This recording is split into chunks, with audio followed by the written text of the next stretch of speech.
کہ اس نے ہمیں پھر یہ ایام ازا نصیب کیے، ہمیں پھر موقع دیا، پھر توفیق دی کہ ہم ذکر کریں. اور جیسے کہ آپ سب جانتے ہیں کہ ہم آج سے اپنا موضوع اس کا آغاز کر رہے ہیں. آپ سب جانتے ہیں ہمارا طریقہ ہے کہ ہر سال کسی ایک موضوع کو لے کر گفتگو کرتے ہیں کہ جو ہمارے اور آپ کے درمیان 9 دن تک گفتگو ہوتی رہتی ہے اس موضوع پر. اس بار جو موضوع جس کا میں نے انتخاب کیا ہے وہ بھی حالات کے حساب سے ہے. اگر آپ کو یاد ہو جو پچھلے سال ہم نے جس موضوع پر گفتگو کی وہ کیا تھا، قد جاء الحق وزهق الباطل ان الباطل كان زهوقا. وہ کیا ہے کہ حق آ گیا، باطل مٹ گیا، اور باطل مٹنے کے لیے ہی ہے. پچھلے سال کا موضوع تھا جو اس وقت کے لحاظ سے تھا جیسی بھی صورتحال تھی اس وقت، آپ سب جانتے ہیں کیا صورتحال تھی. اس کے لحاظ سے تھا کہ حق آ گیا، باطل مٹ گیا، اور باطل یقیناً مٹنے کے لیے ہی ہے. لیکن 1 سال ہو گیا، 1447 ہجری سے لے کر 1448 ہجری تک آتے آتے تمام حالات زمین سے آسمان کی طرف چلے. سبحان اللہ. ہمارا مرتبہ بلند ہو گیا، سبحان اللہ. ہمیں دنیا پہچاننے لگی، بے شک. لوگوں کو پتا چل گیا کہ یہی وہ قوم ہے کہ جس کے پاس حق کا راستہ ہے. بے شک. اچھا، جو بھی صورتحال ہوئی وہ تمام کے تمام حالات بڑی آسانی سے ہمیں سمجھ میں آنے لگے، اور صرف ہمیں نہیں سمجھ میں آنے لگے بلکہ ساری دنیا کو سمجھ میں آنے لگے کہ اب کیا ہے، باطل کیا ہے. اب جو کامیابیاں نصیب ہو رہی ہیں ہمارا دل گواہی دے رہا ہے. یقیناً ہر کوئی میڈیا سے منسلک ہے، کوئی نہ کوئی چینل فالو کر رہا ہے. ہم سب جانتے ہیں کہ جو کچھ پروردگار عالم کی طرف سے ہمیں مل رہا ہے ہمارا دل گواہی دے رہا ہے کہ کہیں نہ کہیں ہمارا سبحان اللہ. بے شک. بے شک. سبحان اللہ. بے شک. مولا اپنے موجود ہونے کو بتا رہے ہیں، احساس دلا رہے ہیں کہ میں تمہارے گرد گرد موجود ہوں. بے شک. سبحان اللہ. تو اسی لیے علماء نے کہا کہ اس وقت ہم یہ کہہ سکتے ہیں کہ ظہور صغرا ہو چکا ہے. سبحان اللہ. ظہور اصغر ہو چکا ہے. سبحان اللہ. اس کا کیا مطلب ہے کہ مولا آ چکے ہیں لیکن مولا سب کو نظر نہیں آ رہے، یعنی احساس دلا رہے اپنے موجود ہونے کا. سب کچھ ویسا ہی ہو رہا ہے. یعنی اگر دیکھا جائے تو یہ وہ حالات ہیں نا کہ جن کا ہم انتظار کر رہے تھے، جن کے بارے میں ہم باتیں کرتے تھے، جن کے بارے میں ہم ذکر کرتے تھے کہ ایسا ہوگا، ایسا وقت آئے گا کہ اس طرح سے احساس ہوگا اور اس طرح سے حالات ہوں گے اور ساری علامات اور ساری چیزیں، وہ میں بار بار نہیں دہراؤں گی، ظاہر ہے کہ اتنے سالوں سے ہم دہرا رہے ہیں اور آپ بھی اور لوگوں سے بھی سن رہی ہیں، علماء سے سن رہی ہیں کہ وہ تمام کی تمام چیزیں پوری ہو چکی ہیں، تمام نشانیاں، تمام علامات. بس اب کیا ہے، حتمی علامتیں کچھ باقی ہیں. تو اب ہمیں کیا کرنا ہے کہ ہم ظہور صغرا میں آ چکے. کبھی سوچا نہیں تھا، سوچا تھا کہ کبھی ایسا ہوگا کہ ہمیں مولا کے موجود ہونے کا احساس ہوگا کہ اتنے قریب ہے ہمارے مولا. کبھی سوچا تھا ایسا لگتا تھا مولا بہت دور ہے، لیکن اب تو محسوس ہو رہا ہے کہ مولا بالکل ہمارے قریب ہے. تو یہ ہے ظہور صغرا. تو میں نے جو موضوع رکھا ہے کیونکہ ہمیں صحیح کرنی ہے، ہمیں کوشش کرنی ہے، ہمیں یہاں نہیں کھڑے رہنا، ہمیں آگے بڑھنا. تو میں نے جو موضوع جو عنوان رکھا ہے وہ کیا ہے، ظہور صغرا سے ظہور کبرا. ضرور پڑھیں محمد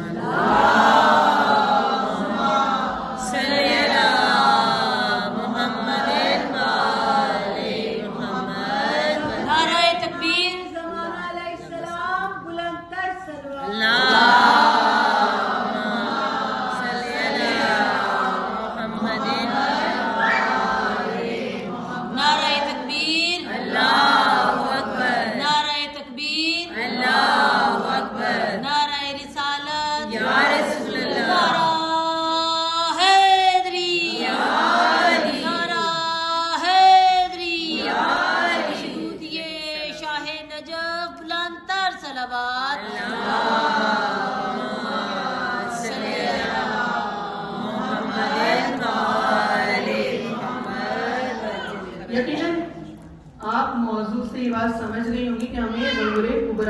تیاری کرنی ہے، کیونکہ اب تک ہر سال ہم ظہور صغریٰ کی تیاری کر رہے تھے. پہلے یہ تھا کہ معرفت مہذبیت حاصل ہو جائے، کس طرح سے ظہور امام ہوگا، کس طرح سے میں تیاری کر رہی ہے، وہ سب وقت گزر چکا. اب کیا ہے، ظہور اصغر میں داخل ہو گئے، ظہور اکبر کی تیاری کرنی ہے. تو ہمیں دیکھنا یہ ہے کہ جب ظہور کبریٰ ہوگا، اور ظہور کبریٰ کیا ہوگا، جب ظہور صغریٰ یہ ہے کہ امام موجود ہے لیکن نظر نہیں آ رہے، تو ظہور کبریٰ کیا ہوگا کہ جب ہم اپنی آنکھوں سے اپنے مولا کو دیکھ سکیں گے، جب مولا اللہ تعالیٰ کی اذن سے ہمارے سامنے ظاہر ہو جائیں گے، وہ تمام علامات، وہ تمام حتمی نشانیاں پوری ہو جائیں گی کہ ظہور کبریٰ کے لیے پروردگار عالم نے مخصوص کی ہوئی ہیں. تو ظاہر ہے کہ پروردگار عالم سے دعا کرتے ہیں نا، ہمارا بھی دل چاہتا ہے کہ وہ وقت آئے کہ ہمارے مولا ہمارے سامنے ہوں، ہم اپنے مولا کو اپنی گناہگار آنکھوں سے دیکھیں. جو پڑے محمد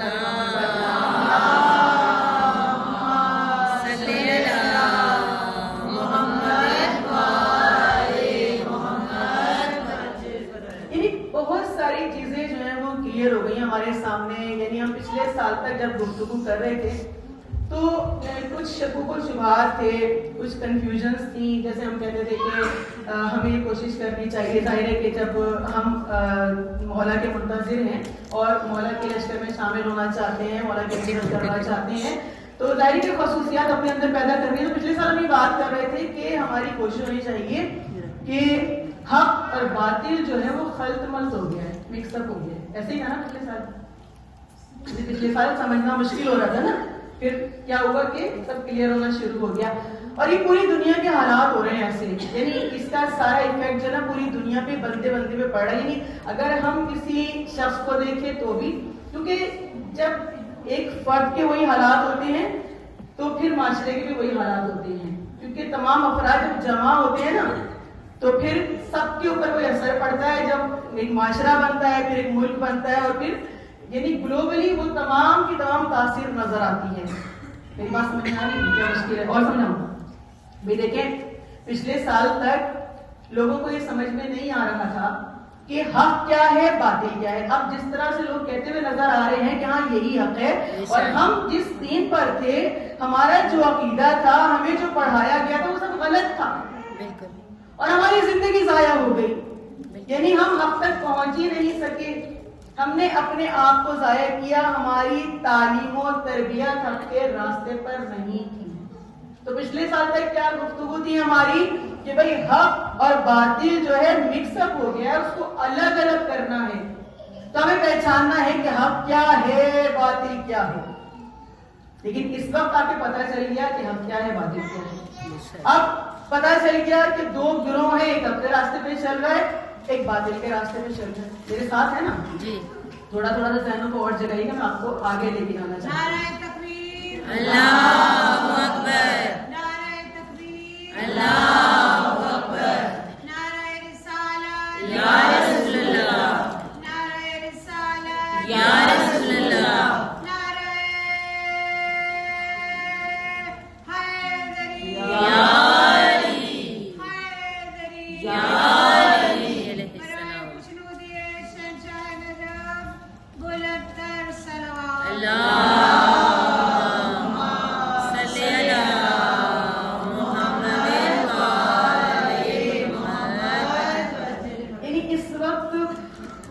بات کریں.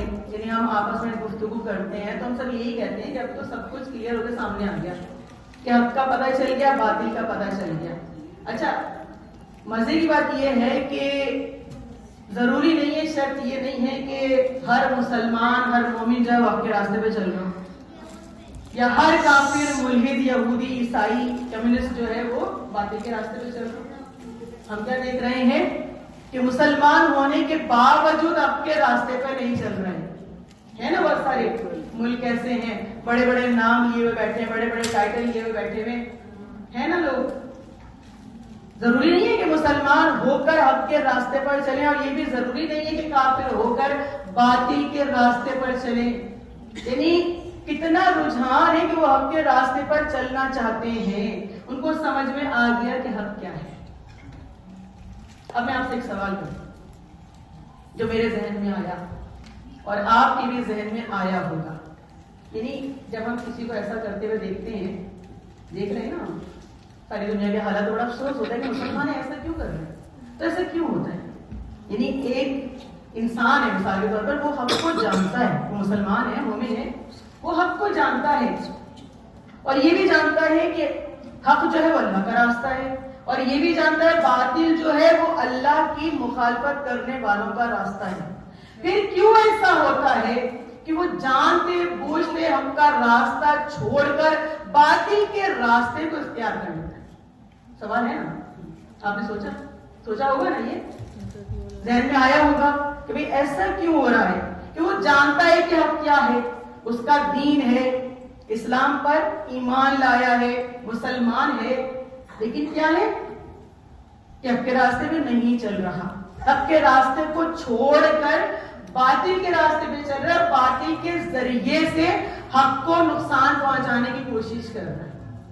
ہو رہا ہے ایسا یا نہیں؟ درود پڑھیے محمد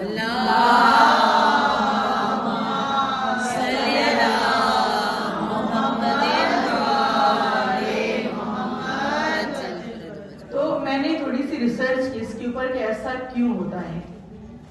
تو جب میں نے پڑھا تو نتیجہ یہ سامنے آیا کہ کچھ وجوہات ہوتی ہیں، مفسرین نے، ماہرین نے، علماء نے اس کی کچھ وجوہات بیان کی ہیں، اور ان وجوہات کو 2 اقسام میں تقسیم کیا.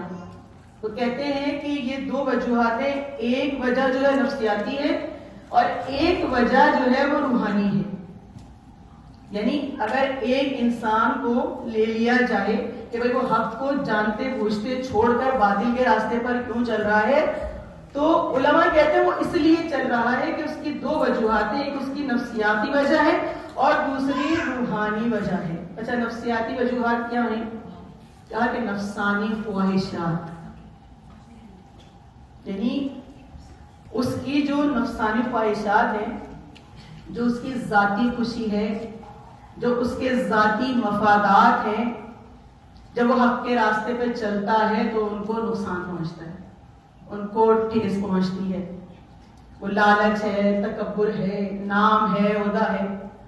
تو جب وہ دیکھتا ہے کہ حق کے راستے پر چلنے سے مجھے یہ سب چیزیں چھوڑنی پڑیں گی، ان کا نقصان برداشت کرنا پڑے گا، تو وہ کیا کرتا ہے کہ ان کا فائدہ حاصل کرنے کے لیے حق کے راستے کو چھوڑ کر باطل کے راستے پہ چلنے لگتا ہے. کہا دوسری نفسیاتی وجہ کیا ہے؟ کہا کہ غلط ماحول، غلط تربیت. یعنی نام نہاد مسلمان سو کالڈ، لیکن کیا ہے مسلمان، لیکن کیا کہ ماحول غلط ملا، تربیت غلط ملی. اور اگر دیکھا جائے تو یہ اصول جو ہے وہ ایک عام انسان کے لیے بھی ہے کہ اگر وہ مسلمان ہوگا، مومن ہوگا، لیکن اگر اس کی تربیت صحیح انداز سے نہیں ہوئی ہوگی، غلط ماحول ملا ہوگا، تو پھر وہ حق اور باطل کے درمیان فرق کو محسوس نہیں کرتا.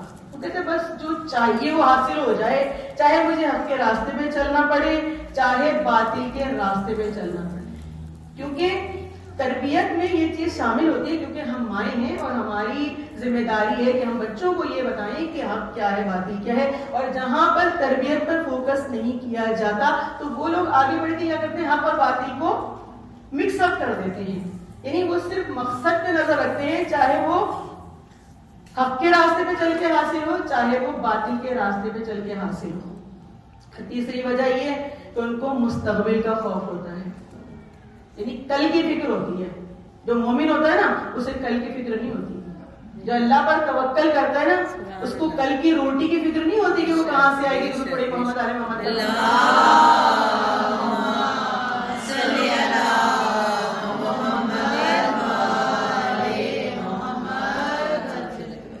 لیکن وہ کہ جو حق کے راستے کو پہچان کر چھوڑ رہا ہے اس کے ذہن میں مستقبل کا خوف ہوتا ہے. یعنی اس کو اپنا مستقبل محفوظ کرنا ہے. اب چاہے وہ حق کے راستے پر چل کر محفوظ کرے یا باطل کے راستے پر چل کر محفوظ کرے. اور حق کا راستہ ہمیشہ کٹھن ہوتا ہے، حق کے راستے میں ہمیشہ نقصان ہوتا ہے. جو حق کے راستے میں چلتا ہے اس کو قربانیاں زیادہ دینی پڑتی ہیں. لیکن کیونکہ وہ جانتا ہے کہ حق کا راستہ اللہ کا راستہ ہے، اور یہ نقصان دنیاوی نقصان ہے، یہ مادی نقصان ہے، اس کو اخروی فائدہ حاصل ہو رہا ہوتا ہے، لیکن وہ کہ جو مسلمان ہے لیکن حق کو چھوڑ کر باطل کے راستے پر کیوں چل رہا ہے؟ کہ وہ دنیاوی فائدہ دیکھ رہا ہے، وہ دیکھتا ہے کہ بس اس کو حلال طریقے سے یا حرام طریقے سے حاصل کر لوں کہ میرا مستقبل محفوظ ہو جائے۔ درود پڑھیں محمد علیہ السلام۔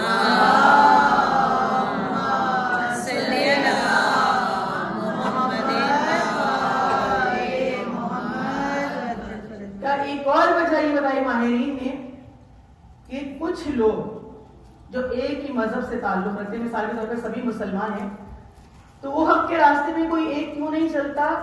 کیونکہ جو حق کے راستے پر چل رہے ہوتے ہیں وہ ان سے بغض رکھتا ہے، وہ ان سے حسد کرتا ہے، وہ ان سے تعصب رکھتا ہے۔ اور یہ آپ دیکھ رہے ہیں، میں یہاں کی بات نہیں کر رہی، اندر کی بات نہیں کر رہی، پوری دنیا میں یہی چل رہا ہے۔ بھئی جو دوسرے ملک میں وہ ایران سے تعصب رکھتے ہیں یا نہیں رکھتے؟ بالکل بڑی محمد پر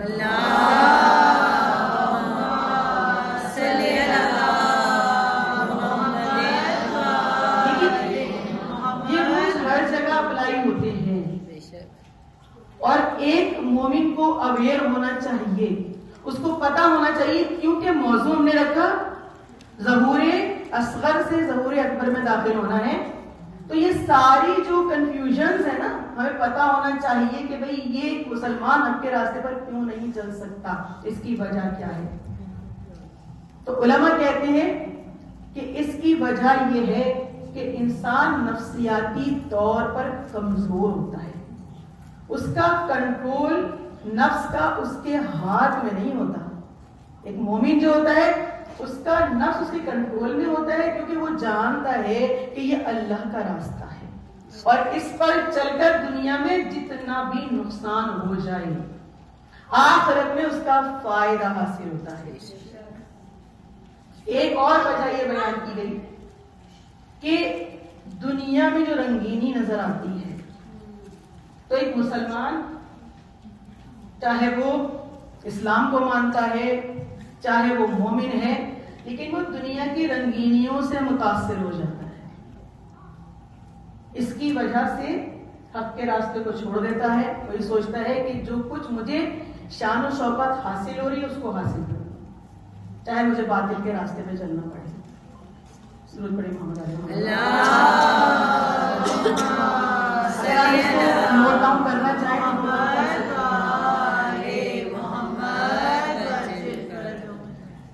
علماء بیان کرتے ہیں کہ اس کی دوسری جو وجوہات ہیں وہ روحانی ہیں۔ وہ کیا ہے؟ روحانی وجہ کیا ہے؟ شیطانی وسوسہ اور دھوکہ۔ کہ قرآن سے حدیثوں سے یہ بات ثابت ہے کہ شیطان باطل کو خوبصورت بنا کر، پرکشش بنا کر انسان کے سامنے پیش کرتا ہے، اور انسان دھوکے میں آ جاتا ہے۔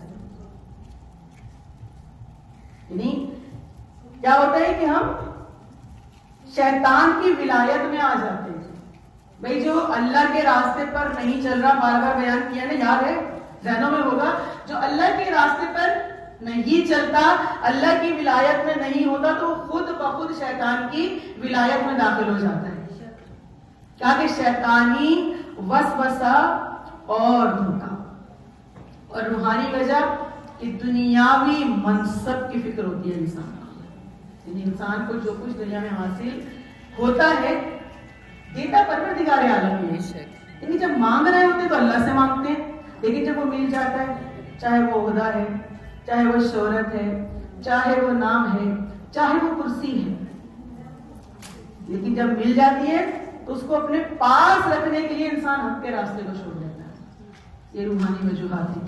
اور یہ نہیں کہ سلسلہ یہ آج کی دنیا میں ہو رہا ہے، یہ ہمیشہ سے ہوتا رہا۔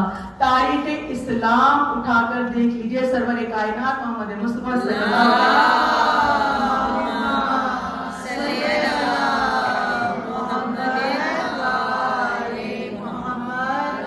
جب آپ نے دین اسلام کی تبلیغ کی، اپنی رسالت کا اعلان کیا، تو اس وقت جب اعلان کر رہے تھے، تبلیغ کر رہے تھے، تو قرآن نازل ہونے لگا۔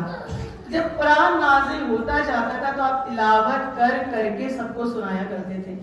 قرآن کی آیتیں نازل ہوتی تھی, رسول اللہ تلاوت کرتے تھے اور لوگ رسول اللہ کی تلاوت سننے کے لیے جایا کرتے تھے. تو روایت میں کہ ایک مرتبہ ابو جہل ابو سفیان کے ساتھ اور ایک شخص کے جس کا نام اخنس لکھا ہوا ہے, یہ تینوں چھپ چھپ کر جاتے, رسول اللہ کی تلاوت سنتے اور خدا کا پیغام سنتے جو پروردگار عالم نے قرآن کی صورت میں نازل کیا. تو ایک مرتبہ روایت میں ہے کہ وہ گئے, انہوں نے سنا اور جب واپس آ رہے تھے تو اخنس نے ابو جہل سے پوچھا, کہا کہ یہ جو پیغام محمد دے رہے تھے تم نے سنا؟ کہا کہ ہاں. کہا کہ اس کے بارے میں تمہارا کیا خیال ہے؟ تو کیا جواب دیا؟ کہا کہ دیکھو ہمارا خاندان اور عبد مناف کا خاندان عزت و شرف میں مرتبے میں بالکل برابر برابر ہے. یعنی وہ لوگوں کو کھانا کھلاتے ہیں تو ہم بھی لوگوں کو کھانا کھلاتے ہیں, وہ سخاوت کرتے ہیں تو ہم بھی سخاوت کرتے ہیں, وہ جہاں خرچہ کرتے ہیں تو ہم بھی وہی کرتے ہیں. اب جب کہ مرتبہ بالکل برابر برابر آ گیا تو اب یہ نئی بات لے کر آ گئی کہ ہمارے گھر میں ایک نبی آ گیا کہ جس پر اللہ کی طرف سے وحی نازل ہوتی ہے, تو ہم اس کو ہرگز تسلیم نہیں کریں گے. وجہ سامنے آئی. وجہ یہ تھی کہ اگر مان لیتے تو عبد مناف کا خاندان ان پر غالب ہو جاتا. تو اپنی دنیا کی سرداری کو برقرار رکھنے کے لیے کہا کہ ہم محمد پر ایمان نہیں لائیں گے. اسی طرح سے یہودی ہیں, آپ لوگ بول رہے ہیں نعرہ تکبیر, نعرہ تکبیر, نعرہ رسالت, نعرہ رسالت, علی حق الایمان, نعرہ حیدری, حیدری, دیگار والے بھی ذرا زور سے نعرہ حیدری, حیدری, عصمت پنجتن پاک علیہ السلام, بلند تر صلوات. اللہم صلی علی محمد. اسی طرح سے ہم نے دیکھا کہ یہودی کتنا تعصب رکھتے ہیں مسلمانوں سے. اور یہودی کون ہے؟ حضرت موسیٰ کے ماننے والے. حضرت موسیٰ پر توریت نازل ہوئی, پروردگار عالم نے ہر آسمانی کتاب میں بشارت دی محمد مصطفیٰ کی کہ ایک پیغمبر ہوگا جو پیغمبر خاتم النبیین ہوگا. تمام یہودی رسول اللہ کا انتظار کر رہے تھے بڑی محبت کے ساتھ, بڑی شدت کے ساتھ, اور اسی وجہ سے انہوں نے خیبر کو آباد کیا تھا اور انہوں نے وہاں پر قلعے بنائے تھے کہ جس میں مال و دولت کو جمع کرتے جاتے تھے. جو سالانہ ان کو مال ملتا تھا وہ جمع کرتے تھے کہ جب پیغمبر خاتم النبیین آئیں گے تو یہ ساری دولت ان کو دے دیں گے. اور جوانوں کو جمع کیا تھا, ان کی تربیت کرتے تھے کہ جب وہ دین کی تبلیغ کریں گے تو ان کو لوگوں کی ضرورت ہوگی تو ہم یہ نوجوان ان کی خدمت میں پیش کر دیں گے. لیکن ہوا کیا کہ جب رسول اللہ نے رسالت کا اعلان کیا اور جب یہ ملنے کے لیے مکہ میں آئے, تو جو ملنے کے لیے مکہ میں آیا وہ یہودیوں کا بہت بڑا عالم جس کا نام ہے حی بن اخطب, وہ اپنے بھائی کے ساتھ جس کا نام ہے ابو یاسر, یہ دونوں ملنے کے لیے آئے اور رسول اللہ سے ملاقات کی, رسول اللہ سے باتیں کی. اور جب واپس گئے تو واپس جانے لگے تو ابو یاسر نے چھوٹے بھائی نے بڑے بھائی سے جو بہت بڑا عالم تھا اس سے کہا کہ یہ وہی ہے نا کہ جن کا ذکر ہماری کتابوں میں لکھا ہوا ہے, یہ وہی ہے نا کہ جن کا ہم اتنے دنوں سے انتظار کر رہے تھے. کہا کہ ہاں بے شک خدا کی قسم یہ وہی ہے. کہا کہ اب کیا ارادہ ہے؟ کہا مجھے قسم ہے پروردگار کی جب تک زندہ رہوں گا اس کی مخالفت کرتا رہوں گا, اس سے دشمنی رکھوں گا. وجہ کیا ہے؟ وجہ یہ ہے کہ وہ یہ سمجھ رہے تھے کہ جو آخری پیغمبر ہوگا وہ بنی اسرائیل سے آئے گا, کیونکہ پروردگار عالم نے بہت سے پیغمبر بنی اسرائیل میں نازل کیے. تو وہ یہ سمجھ رہے تھے, لیکن جب دیکھا کہ بنو اسرائیل کے بجائے بنو اسماعیل میں آ گیا تو ان کو تعصب ہو گیا. یہ ہے تعصب, یہ ہے حسد کہ جس کی وجہ سے لوگ حق کا راستہ چھوڑ دیتے ہیں. لیکن کیوں چھوڑتے ہیں؟ وہ یہ سمجھتے ہیں کہ اگر ہم ساتھ نہیں دیں گے تو حق کمزور ہو جائے گا.